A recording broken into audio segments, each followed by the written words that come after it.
I.S.U.P.K.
It's the book of Genesis, chapter 17, verse 1. Let the Bible speak for itself, man. I don't got a tambourine in my hand. Ain't no drum set back here. Let's let the scriptures talk. Read. God. And when Abram was 90 years old and 9, the Lord appeared to Abram and said unto him. Right, this is before Abraham got his new name, right? When he was still Abram, right? The Lord appeared to him, and what happened? Go ahead. God, I am the Almighty God. Walk before me, and be thou perfect. And do what? And be thou perfect. No, you can't be perfect. And be thou perfect. It's God talking. I would never tell you to be perfect because it's impossible. Right. I am the Almighty God. I'm the what? I am the Almighty God. It's the Most High talking. And what did he say to Abraham? Walk before me. Do what? Walk before me. Walk before me, man. Mean do what? Walk before me. In other words, I want you to watch the way you walk. I want you to do certain things. There's a certain action that you have to do. Walk before me and what? And be thou perfect. And be thou perfect, man. The Bible tells you that you can be perfect. Black man, Hispanic man, Native Indian man. God told Abraham that he needed to be perfect. We're going to bring it all out, man. We're going to bring it all out. I want you, you know you're going to church tomorrow. You know you're going to be there first thing in the morning. You're going to be in there in church. If you're a sister, you're going to have the giant hat on. You understand? If you're a brother, you're going to go in there with your favorite lavender suit. You know what I'm saying? Looking all kinds of, I ain't gonna say the word because I ain't trying to get my live, joint cut off, right? But you're gonna go in there looking crazy, right? You go into church, ask the Christian pastor why he said you can't be perfect when Abraham was told to be perfect. Drop that, give me Job 1 and 1. Let's get some more. In the I.S.U.P.K. and the Commanding General Yahanna, man, we don't give lip service. We don't talk about our feelings and what we like. We don't talk about what feels good to us. That sounds so gay. To talk about what you like and what you feel, our feelings. No, we don't talk about that. We let God do the talking, you understand? Read.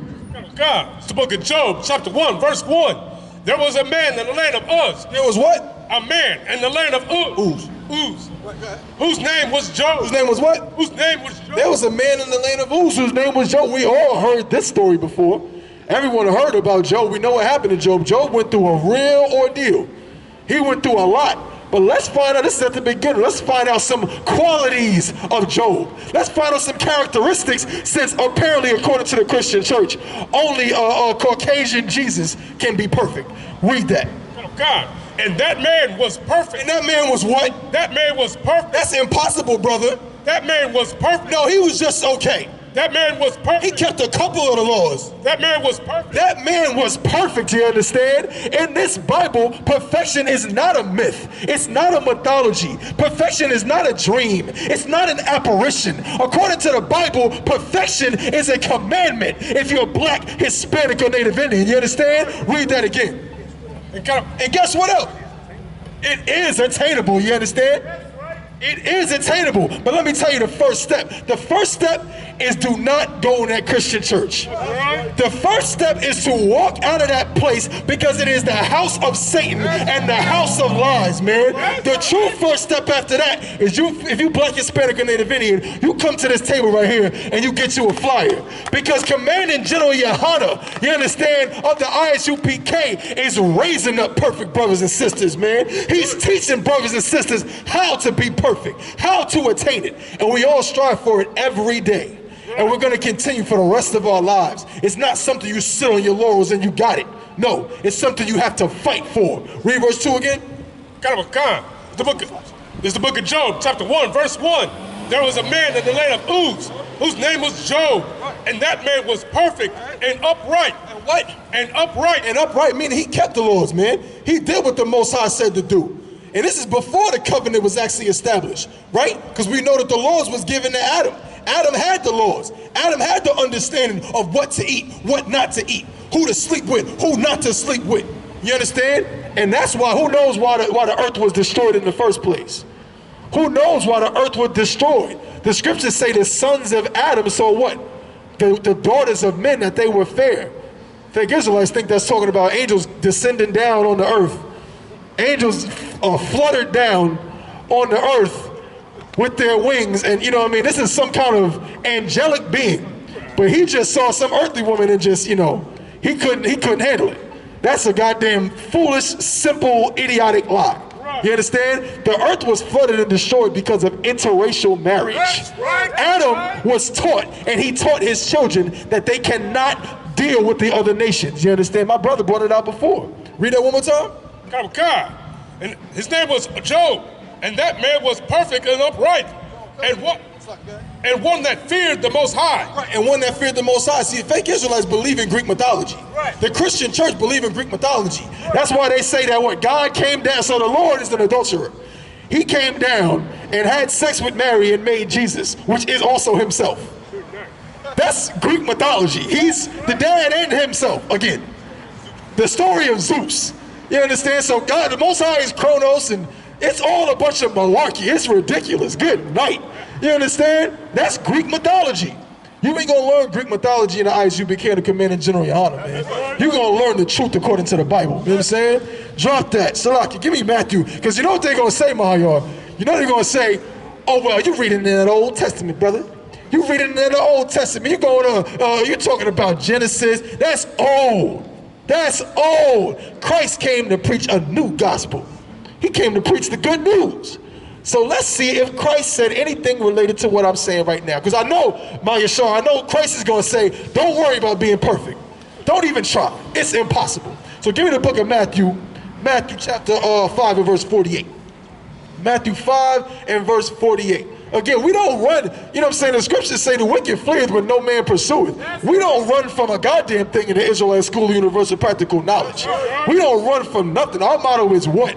No cowards, no excuses, man. We going into the Bible. We believe in the whole book. Unlike you, Christian. You understand? You got that, brother? Read. The book of Matthew, chapter 5, verse 48.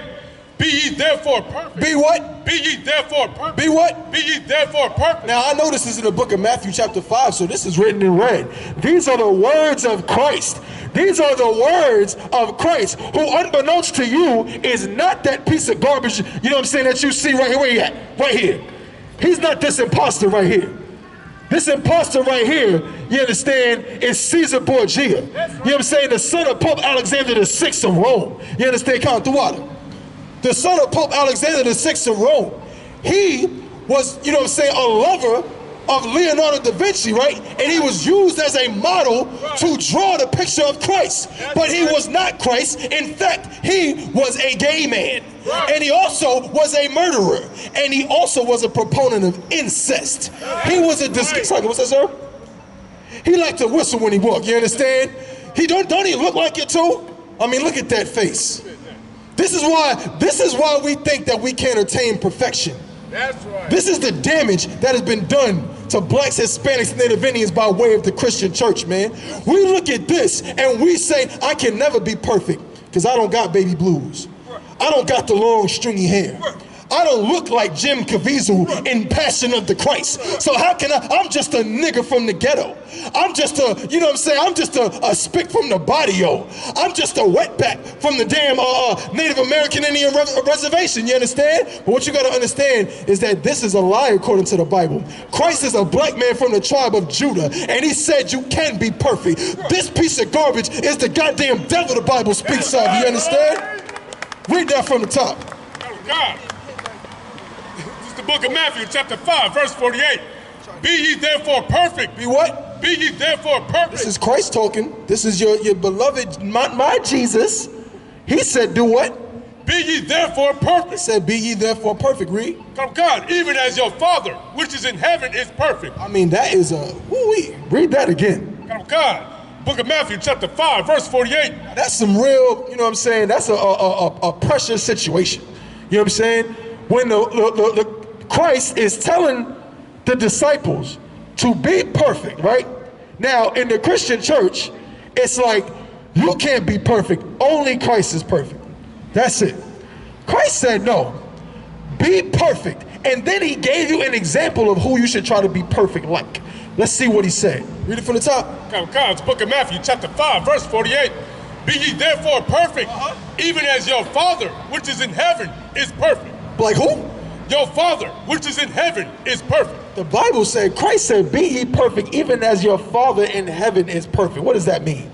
That means that the same way the Most High God, the Most High power of Israel is perfect, you need to try to attain the same kind of perfection, you understand?